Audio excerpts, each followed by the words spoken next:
देकर उन्हें भय से सुरक्षा प्रदान करते हैं।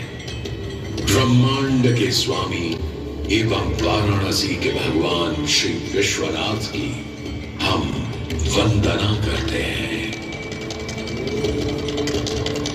मैं आदि नगरी काशी, वही काशी जो स्वयं भगवान शिव के त्रिशूल पर विद्यमान है। सृष्टि के प्रारंभ में महादेव ने जब पृथ्वी पर अपनी दृष्टि डाली तो उन्हें एक भाग चमकता हुआ प्रतीत हुआ।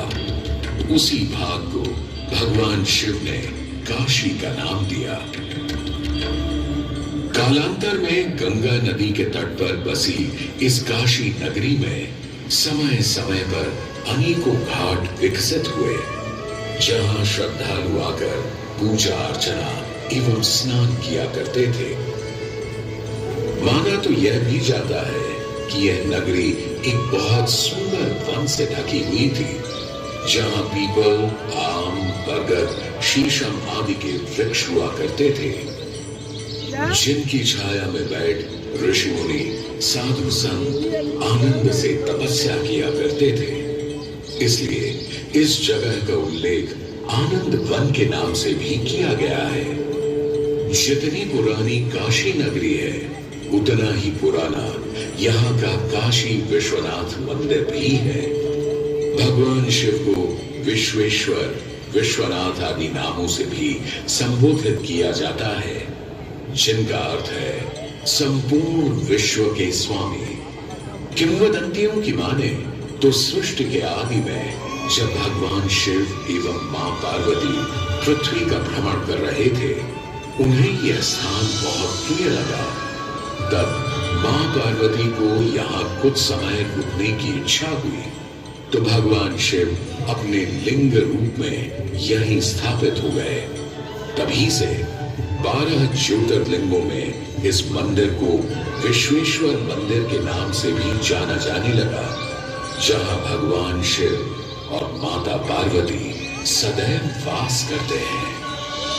सदियों से इस पवित्र नगरी ने अनेक ऋषि मुनियों, तपस्वियों, धर्म गुरुओं आदि को अपनी ओर आकर्षित किया है। आदि शंकराचार्य एवं मंडन मिश्र ने इसी मंदिर के प्रांगण में बहुत समय व्यतीत किया।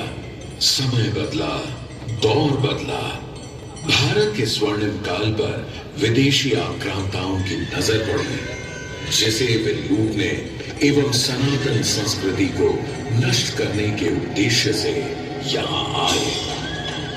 जब प्रथम बार गौरी ने आक्रमण किया, तब पृथ्वीराज चौहान ने उसे पूरी तरह पराजित किया था। अंत में उसने क्षमा मांगी और वचन दिया कि ऐसी गलती दोबारा कभी नहीं होगी। अतः पृथ्वीराज चौहान ने उसे छोड़ दिया। संभवतः यह एक दुर्भाग्यपूर्ण निर्णय था, क्योंकि अंततः गौरी ने पृथ्वीराज चौहान को धोखे से हराया। तत्पश्चात उनके साथ बहुत बुरा व्यवहार किया तथा उनकी दोनों आंखें भी निकाल दी। पृथ्वीराज की मृत्यु के उपरांत हिंदुओं का मनोबल कमजोर पड़ गया, जिसके परिणाम स्वरूप आतताइयों ने अन्य मंदिरों के साथ साथ विश्वनाथ मंदिर को भी क्षति पहुंचाई। यह ऐसा काला दौर था जिसके स्मरण करने मात्र से आंखें नम पड़ जाती हैं। परंतु समय सदा एक सा नहीं रहता और दुख के ये बादल भी सुख में बदलने वाले थे। एक धार्मिक सम्मेलन में राजा टोडरमल की भेंट नारायण भट्ट से हुई। नारायण भट्ट एक बहुत धनी व्यक्ति थे। दोनों ही धार्मिक इंसान थे और नित्य प्रति भगवान की पूजा अर्चना करना अपना परम कर्तव्य समझते थे।